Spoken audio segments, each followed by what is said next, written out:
L'attente du Mahdi, cette période d'incertitude et d'épreuve, représente un test profond pour chaque croyant. Dans un monde où les épreuves semblent s'intensifier et où l'horizon spirituel peut paraître flou, il est crucial de nous rappeler que chaque difficulté est une occasion de renforcer notre foi. Aujourd'hui, nous plongeons dans ce test spirituel en explorant comment la patience, l'espoir, la prière et une foi sincère sont les véritables clés pour traverser cette époque d'attente. Rejoignez-nous dans cette quête spirituelle alors que nous méditons sur les enseignements de notre prophète Muhammad, paix et salut sur lui, et de ceux qui ont traversé des épreuves bien plus grandes que les nôtres, mais qui ont trouvé la lumière dans leur relation avec Allah. L'épreuve de la patience, une école pour l'âme. La patience est bien plus qu'une simple vertu. C'est une clé spirituelle qui ouvre les portes de la sérénité et de la proximité avec Allah. Dans le Coran, Allah nous enseigne « Ô vous qui avez cru, cherchez secours dans la patience et la prière, car Allah est avec les endurants. » Et Sourate 2, 53. Cette exhortation nous rappelle que la patience n'est pas une passivité, mais un effort constant pour aligner notre âme avec la sagesse divine. Lorsque l'attente du Mahdi se prolonge, elle nous pousse à réfléchir. Sommes-nous prêts à affronter les épreuves avec une foi inébranlable? Ou cédons-nous à la frustration et au désespoir? Regardons les compagnons du prophète Muhammad, paix et salut sur lui. Pendant les années sombres à la Mecque, ils furent persécutés, humiliés et parfois même tués. Pourtant, ces épreuves, aussi douloureuses soient-elles, ont forgé leur caractère. Leur patience, alimentée par leur foi inébranlable, les a guidés vers une relation plus profonde avec Allah. Ces moments de souffrance leur ont appris que chaque difficulté est accompagnée d'un bienfait, comme Allah le promet. Certes, à côté de la difficulté est une facilité. Sourate 94-36. La patience, cependant, ne se limite pas à supporter les épreuves. Elle exige une action intérieure, une transformation de l'âme. Imaginez-vous dans une situation difficile comme celle de Hajar, alayhi salam, dans le désert, cherchant désespérément de l'eau pour son fils Ismaël. Au lieu de désespérer, elle a couru entre Safa et Marwa, démontrant ainsi une foi active. Finalement, Allah a fait jaillir la source de Zamzam. Cette histoire illustre un point essentiel. La patience n'est pas l'inaction, mais une foi inébranlable accompagnée d'efforts constants. Dans nos vies modernes, l'attente du Mahdi peut sembler éloignée et abstraite. Pourtant, les défis quotidiens que nous affrontons, qu'il s'agisse de pertes, d'injustice ou de frustration, sont des opportunités d'affiner notre patience. Chaque difficulté est une invitation à grandir spirituellement et à renouveler notre confiance en Allah. Lorsque vous faites face à une épreuve, posez-vous cette question essentielle. Cherchez-vous la proximité d'Allah à travers cette difficulté? Ou laissez-vous les vagues des épreuves vous submerger? La réponse à cette question est un miroir de votre état spirituel. La patience est une lumière, un bouclier contre les ténèbres du doute et une force qui nous prépare à l'ultime épreuve de l'attente. Et vous, dans vos moments d'épreuve, quels actes concrets pouvez-vous poser pour montrer votre confiance en Allah? Peut-être une prière supplémentaire, une aumône donnée en secret, ou un mot d'encouragement à un autre croyant. La patience est comme une graine. Si elle est nourrie par l'effort et la foi, elle produit les fruits de la sérénité et de la satisfaction divine. En conclusion, sans que ce soit une fin, chaque épreuve est une école pour l'âme et chaque patience un pas vers la lumière. Préparez votre cœur à travers cette vertu, car l'attente du Mahdi n'est pas un fardeau, mais une opportunité. 2. L'attente, un test de sincérité dans la foi. L'attente du Mahdi est une période cruciale, un miroir qui reflète la profondeur de notre foi et la sincérité de notre dévotion. Elle nous rappelle que la foi ne consiste pas seulement à attendre un avenir glorieux, mais à vivre chaque jour comme un témoignage de notre amour pour Allah. Ce test divin, bien que subtil, révèle notre capacité à persévérer avec une intention pure. Allah dit dans le Coran: « Pensez-vous entrer au paradis sans que vous n'ayez encore subi des épreuves semblables à celles de vos prédécesseurs » Sourate 2, 214. Ces mots rappellent que chaque génération de croyants a dû prouver sa foi à travers des épreuves. L'attente du Mahdi n'est pas une exception. Elle est une opportunité de démontrer notre sincérité, non pas par de simples paroles, mais par des actes constants et dévoués. C'est une période où les intentions sont pesées et où la procrastination spirituelle peut devenir un piège redoutable. Prenons l'exemple de Noé, alayhi salam. Imaginez l'immense patience qu'il lui a fallu pour construire l'arche sur ordre d'Allah, malgré les moqueries et le rejet de son peuple. Pendant des siècles, il a attendu que la promesse divine se réalise. Cette attente n'était pas une période d'inaction. Au contraire, elle était remplie de prières, de prédications et de dévouement. Noé a continué à agir, non pour des gains immédiats, mais par pure obéissance et amour pour Allah. Ce récit nous enseigne que l'attente n'est pas une excuse pour l'inaction, mais un appel à renforcer notre foi à travers des actes constants. Dans notre vie quotidienne, l'attente du Mahdi est semblable. Elle nous pousse à examiner nos motivations, nos prières, notre charité, notre engagement dans la communauté. Sont-ils sincères? Ou bien sont-ils motivés par des attentes mondaines, comme la reconnaissance ou la récompense immédiate? Allah nous met en garde dans le Coran. Celui qui désire la vie immédiate, nous hâtons pour lui ce que nous voulons. Ensuite, nous lui assignons l'enfer où il brûlera, méprisé et repoussé. T. Surat 17, 18. La sincérité est une boussole spirituelle qui oriente nos actions vers Allah seul. Et cette sincérité est mise à l'épreuve lorsque les promesses divines semblent lointaines. L'histoire d'Ayoub, alayhi salam, illustre également cette leçon. Malgré les années de maladie et de souffrance, il n'a jamais perdu espoir en la miséricorde d'Allah, prouvant ainsi la pureté de son dévouement. Son invocation: « Le mal m'a touché, et tu es le plus miséricordieux des miséricordieux » Sourate 21, 83 nous montre que, même dans l'attente, un cœur sincère reste tourné vers son Créateur. Nous vivons dans une époque où les distractions abondent. Les réseaux sociaux, les plaisirs éphémères et les objectifs mondains peuvent facilement détourner notre intention. Mais souvenons-nous que l'attente du Mahdi n'est pas un compte à rebours vers un événement spectaculaire. C'est une opportunité de purification intérieure. Chaque prière accomplie avec sincérité, chaque acte de charité fait en secret, et chaque moment passé à méditer sur Allah renforce notre foi et nous prépare à l'ultime rencontre avec notre Seigneur. Posez-vous cette question. Vos actions quotidiennes témoignent-elles d'une véritable dévotion envers Allah, ou sont-elles influencées par des attentes mondaines? Prenez un instant pour réfléchir sur vos intentions.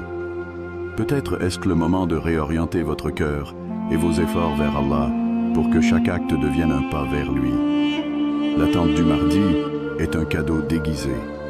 Elle nous offre l'opportunité de nous purifier et de renforcer notre lien avec Allah. Soyez sincères dans votre foi, car Allah regarde au-delà des apparences, examinant les cœurs et les intentions. 3. L'histoire de Mariam, un exemple de patience active. L'histoire de Mariam, alayha salam, est un témoignage éclatant de ce que signifie une patience active et confiante. Elle illustre que, même dans les moments les plus éprouvants, Allah ne nous demande pas de rester immobile dans nos difficultés, mais d'agir avec foi. L'exemple de Mariam, une femme d'une foi et d'une pureté inégalée, nous invite à redéfinir notre compréhension de la patience. Lorsqu'elle s'est retirée pour donner naissance à Isa, alayhi salam, Mariam était seule, sans aucun soutien humain apparent. Ce moment de solitude totale était une épreuve immense, mais aussi une opportunité pour elle de s'abandonner complètement à Allah. Alors qu'elle faisait face à une douleur physique et émotionnelle intense, Allah lui révéla: « Ne t'afflige pas, ton Seigneur a placé à tes pieds une source d'eau. Secoue vers toi le tronc du palmier.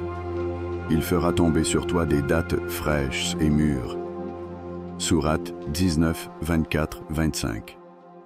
Ce passage puissant du Coran contient une sagesse profonde. Même dans sa faiblesse extrême, Mariam devait faire un effort. Le tronc du palmier, robuste et enraciné, semblait impossible à déplacer par une femme épuisée. Pourtant, Allah lui ordonna de le secouer.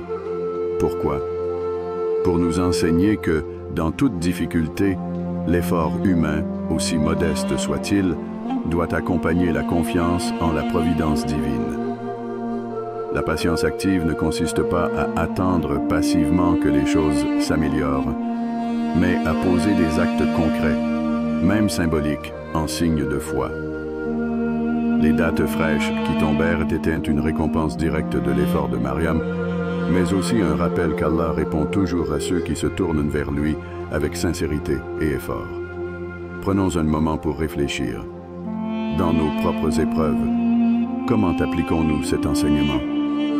Lorsque nous faisons face à des défis apparemment insurmontables, avons-nous tendance à rester figés par la peur ou l'impuissance, ou cherchons-nous à secouer notre propre palmier? Allah dit: « En vérité, Allah ne change l'état d'un peuple que lorsqu'il change ce qui est en eux-mêmes. » Sourate 13, 11. Cela signifie que notre transformation intérieure, notre foi active et nos efforts sont les catalyseurs des bénédictions divines. Dans l'attente du Mahdi, ce principe prend tout son sens. Ce n'est pas une période d'inaction ou de résignation, mais une opportunité de travailler sur nous-mêmes, de renforcer notre foi et de poser des actes concrets pour nous rapprocher d'Allah. Revenons à Mariam. Son geste simple mais significatif nous enseigne que l'effort, aussi petit soit-il, est toujours valorisé par Allah. Vous sentez-vous épuisé par une épreuve longue ou difficile? Pensez à ce que signifie secouer votre palmier. Peut-être s'agit-il d'une prière sincère au milieu de la nuit, d'un acte de charité caché, ou d'un moment passé à méditer sur les bénédictions déjà présentes dans votre vie. Chaque geste compte lorsqu'il est fait avec foi et sincérité. L'histoire de Mariam nous rappelle également qu'Allah est proche de ceux qui mettent leur confiance en lui. Dans notre solitude ou notre douleur, comme elle l'a vécu, il est là pour nous guider et pourvoir à nos besoins, souvent de manière inattendue. Posez-vous cette question. Qu'est-ce qui, dans votre vie aujourd'hui, pourrait représenter ce tronc de palmier que vous devez secouer? Mariam a surmonté son épreuve par l'effort, la foi et l'abandon total à Allah. En suivant son exemple, nous aussi pouvons transformer nos périodes d'attente en opportunités de croissance spirituelle. Que votre patience soit active, nourrie par la confiance en Allah et des actes concrets, et qu'elle soit une source de force pour affronter les défis du quotidien. 4. Reconnaître les signes et préparer son âme. La venue du Mahdi est un événement majeur attendu dans l'eschatologie islamique. Mais il ne s'agit pas uniquement de spéculer sur le quand ou le comment. Les nombreux signes décrits par le prophète Muhammad, paix et salut sur lui, servent avant tout à éveiller les croyants, à les inciter à une introspection sincère et à une préparation spirituelle. Dans ce contexte, reconnaître les signes n'est pas une fin en soi, mais un appel à l'action intérieure et à la purification de l'âme. Le prophète, paix et salut sur lui, a mentionné dans un hadith: « Les gens seront éprouvés par des conflits et des troubles. Mais à travers ces épreuves, Allah purifiera les cœurs de ses serviteurs. »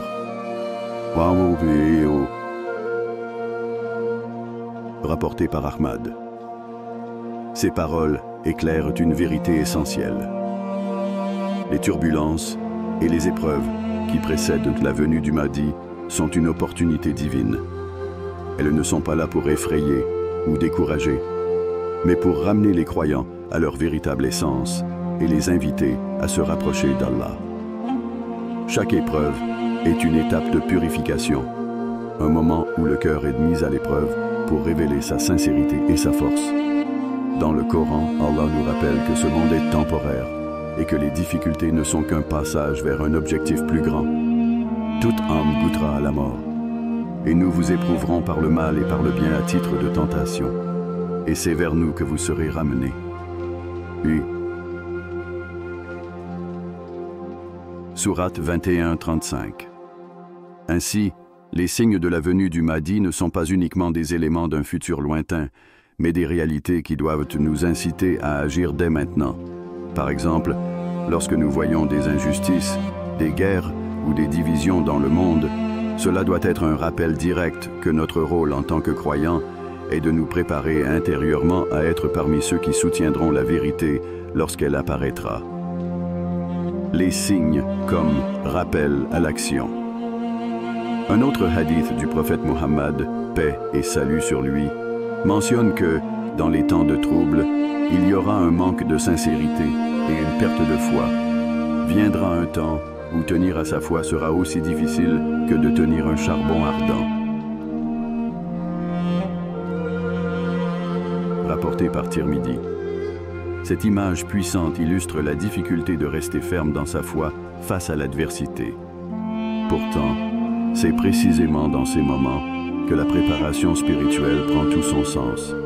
Préparer son âme signifie fortifier sa foi par la prière, l'invocation et les bonnes actions.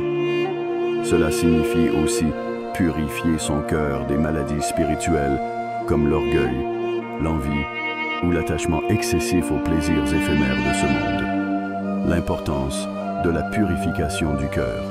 Allah dit dans le Coran, « Le jour où ni les biens, ni les enfants ne seront d'aucune utilité, sauf celui qui vient à Allah avec un cœur pur. » Sourate 26, 88-89. Ce verset nous rappelle que la véritable préparation ne réside pas dans l'accumulation des biens ou dans des plans élaborés, mais dans l'état de notre cœur. Un cœur pur est un cœur libéré des distractions mondaines et concentré sur l'adoration d'Allah. Questions à méditer. Prenez un instant pour réfléchir profondément. Quels signes voyez-vous dans votre propre vie qui vous rappellent de vous recentrer sur votre foi? Votre cœur est-il prêt à accueillir le Mahdi ou est-il encore encombré par les préoccupations de ce bas monde? Quelles actions concrètes pouvez-vous entreprendre dès aujourd'hui pour purifier votre âme et renforcer votre foi? Une opportunité unique. L'attente du Mahdi est bien plus qu'une simple anticipation d'un événement futur. C'est une opportunité offerte par Allah pour réévaluer notre propre cheminement spirituel. Imaginez un instant que cette attente soit un examen. Comment vous prépareriez-vous pour réussir? Tout comme un étudiant met tout en œuvre pour se préparer à un test important, nous sommes appelés à réviser nos intentions, nos actions et notre relation avec Allah. En fin de compte, préparer son âme signifie se rappeler quotidiennement que notre véritable demeure est l'au-delà. Le Mahdi n'est pas une solution miraculeuse aux problèmes du monde, mais un guide pour ceux qui auront déjà travaillé sur eux-mêmes et qui seront prêts à le soutenir. Soyons parmi ces croyants qui, au lieu de craindre les signes, les voient comme une lumière qui éclaire le chemin vers Allah. Et vous, comment allez-vous répondre à cet appel? Le moment est venu de regarder à l'intérieur de vous-même et de poser les actes qui feront de vous un croyant prêt à accueillir les bénédictions d'Allah et le leadership du Mahdi. 5. Construire une communauté unie dans l'attente. Développement. L'attente du Mahdi n'est pas uniquement une quête individuelle. C'est une épreuve collective qui met à l'épreuve la capacité des croyants à construire une communauté unie, forte et résiliente face aux défis. L'islam, en tant que religion de fraternité et de solidarité, nous rappelle constamment l'importance des liens sociaux dans la pratique de notre foi. Allah dit dans le Saint-Coran, « Et cramponnez-vous tous ensemble au câble d'Allah, et ne soyez pas divisés. » Sourate 300.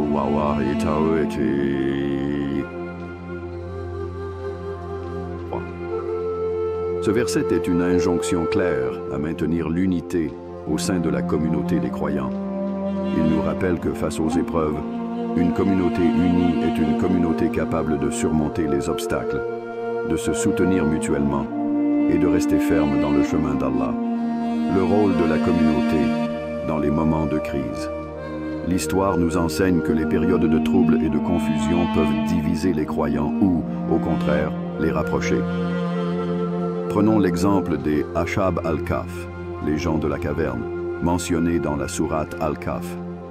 Ces jeunes hommes, persécutés pour leur foi, ont trouvé refuge ensemble dans une caverne, se soutenant mutuellement dans leur croyance et leur confiance en Allah. Leur histoire est un témoignage puissant de l'importance de la solidarité et de la fraternité dans les moments difficiles.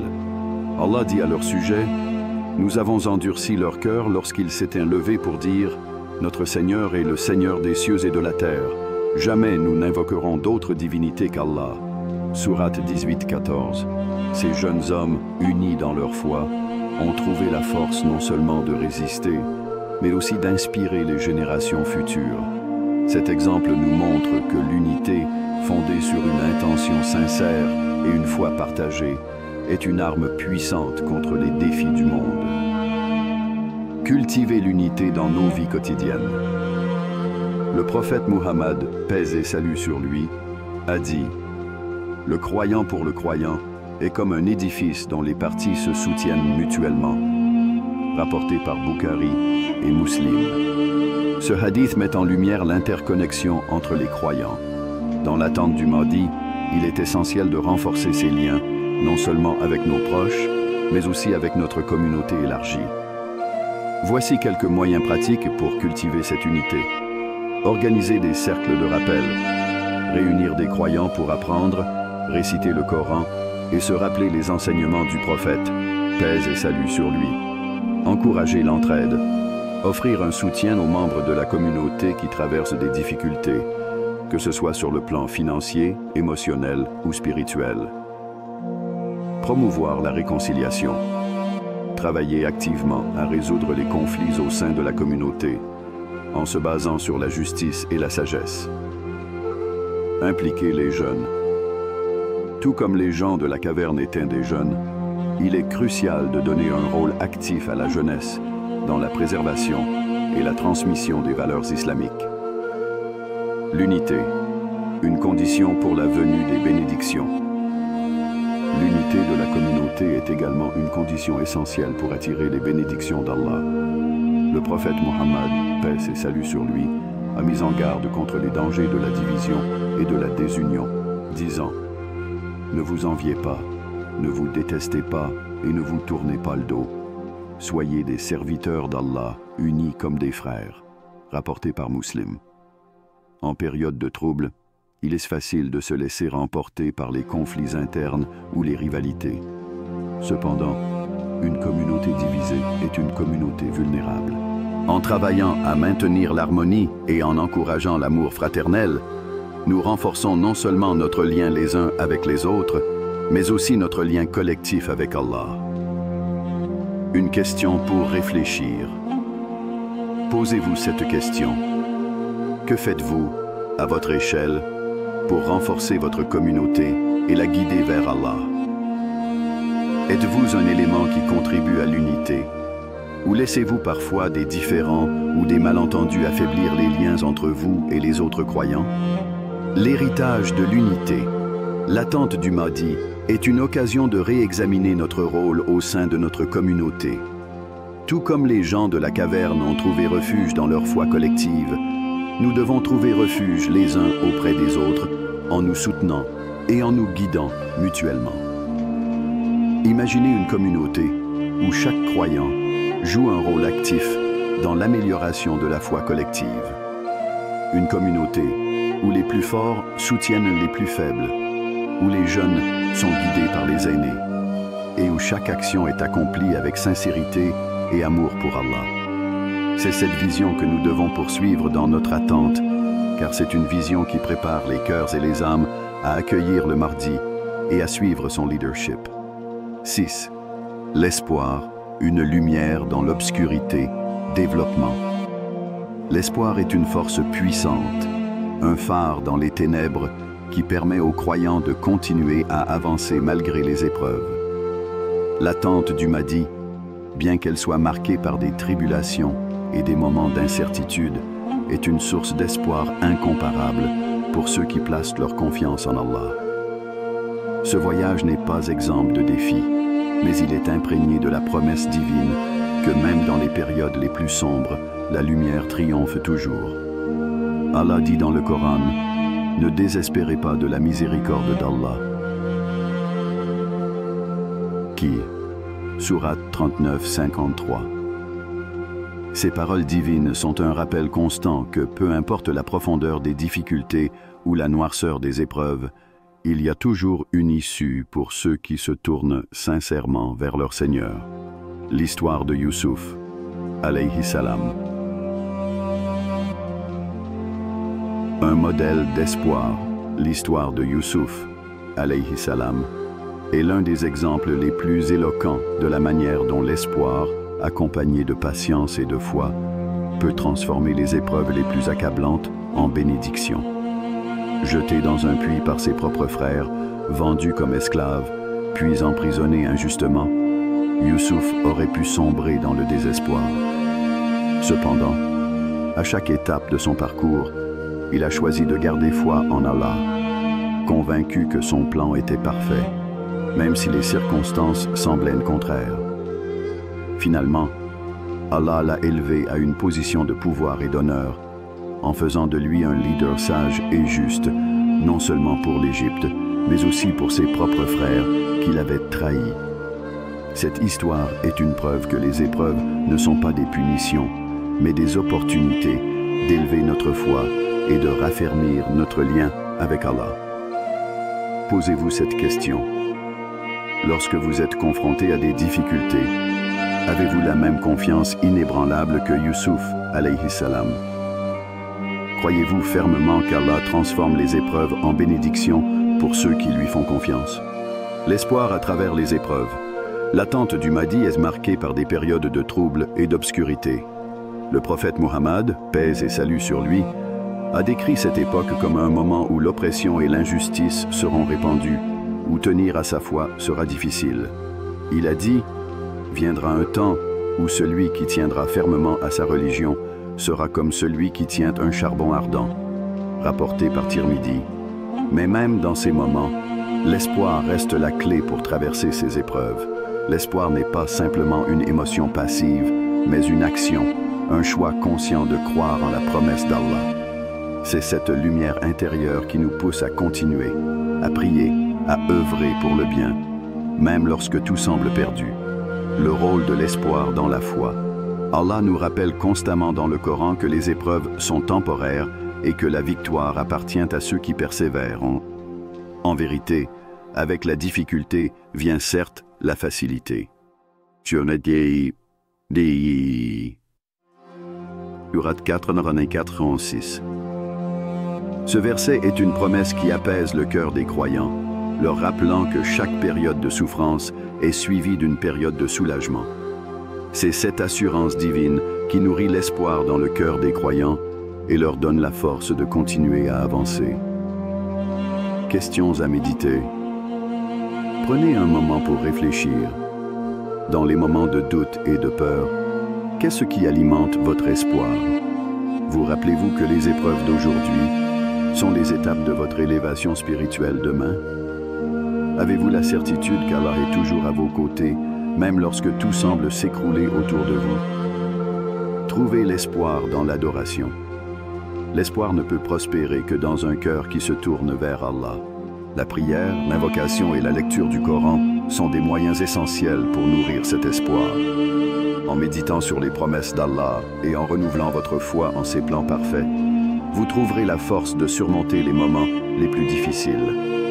L'attente du Mahdi est une promesse d'un avenir meilleur pour l'humanité, mais elle commence par une transformation intérieure. Pour être prête à accueillir cette lumière, chaque croyant doit cultiver l'espoir en Allah, même dans les situations les plus sombres. Et vous, qu'allez-vous faire aujourd'hui pour renforcer votre espoir? Allez-vous choisir de voir la lumière dans l'obscurité et de placer votre confiance totale en la miséricorde infinie d'Allah? 7. La prière, un bouclier pour les croyants, développement. La prière est bien plus qu'une simple obligation religieuse. Elle est un bouclier protecteur, une source de lumière et de sérénité pour le croyant.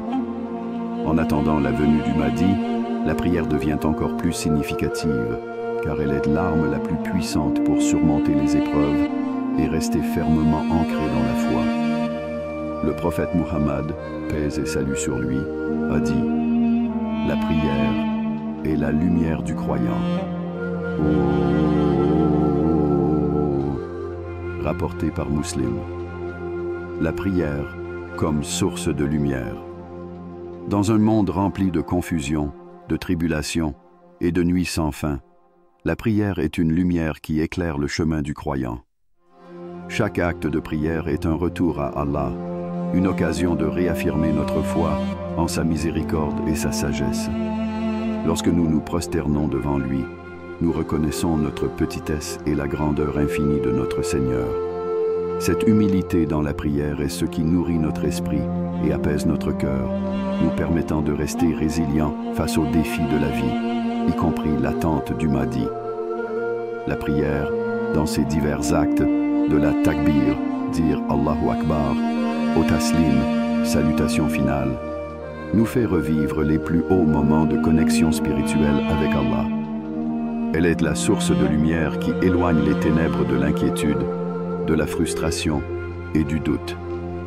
Même lorsque les circonstances extérieures semblent désespérées, l'âme qui se tourne vers Allah trouve la paix. L'histoire de Zakaria, alayhi salam. Une leçon de foi et de dévotion. L'histoire de Zakaria, alayhi salam, est un exemple touchant de la puissance de la prière. À un âge avancé, Zakaria pria avec ferveur pour qu'Allah lui accorde un enfant, malgré le fait qu'il et sa femme étaient tous deux âgés. Ses prières étaient pleines de foi, de sincérité et de soumission totale à la volonté divine.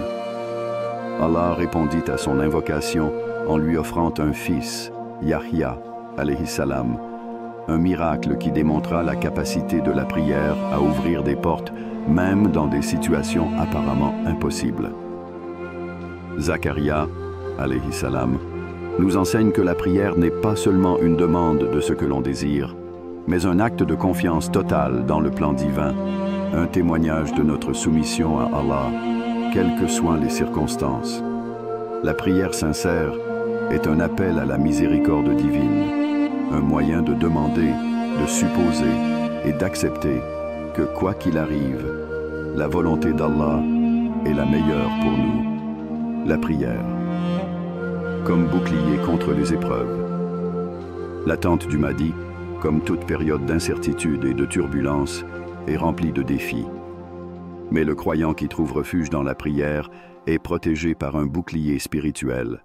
Chaque prière devient une fortification contre le découragement, le désespoir et les tentations du monde.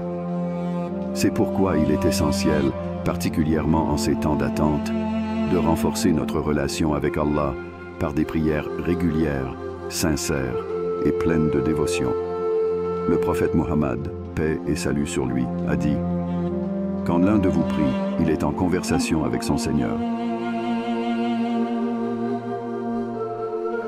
Rapporté par Al-Bukhari. Ainsi, chaque prière est une occasion d'approfondir notre lien avec Allah et de demander sa guidance pour naviguer dans les épreuves de cette vie en attendant la venue du Mahdi. Question à méditer. Prenez un moment pour réfléchir à cette question. Quelle est votre prière la plus sincère en ce moment et croyez-vous qu'Allah y répondra au meilleur moment? La prière est un acte d'humilité, mais elle est aussi une occasion de renforcer notre relation avec Allah. Dans chaque moment de difficulté, rappelez-vous que votre prière est un moyen direct de communiquer avec celui qui connaît toutes vos souffrances et désirs. C'est un moyen de rester ancré, de renforcer votre espoir et de vous préparer spirituellement à l'accomplissement de la promesse divine. L'appel à la prière, un moment sacré de réflexion. Chaque prière est un moment de pur dévouement à Allah. Prenez l'habitude de voir chaque prière comme un rappel du moment où vous êtes le plus proche de votre Créateur. Ne laissez pas le tumulte du monde extérieur vous éloigner de ce lien sacré. La prière, loin d'être une simple obligation, devient alors une source inépuisable de force intérieure, un bouclier contre les vagues de l'incertitude. Alors, comment allez-vous vous consacrer à la prière et y trouver la paix, la protection et la lumière que vous cherchez, aujourd'hui et dans les jours à venir? L'attente du Mahdi n'est pas simplement une période d'attente passive, mais un voyage spirituel, un test continu de notre sincérité, de notre patience et de notre foi. À travers les exemples de patience active, d'espoir inébranlable et de prière fervente, nous trouvons les outils pour traverser les épreuves de notre époque avec sérénité et confiance en Allah. Le mardi viendra, mais avant cela, chacun d'entre nous est appelé à se préparer spirituellement, à purifier son cœur et à renforcer sa foi. Souvenez-vous que chaque moment de difficulté est une occasion de grandir en foi et en patience. Gardez espoir, persévérez dans la prière et faites confiance au plan parfait d'Allah.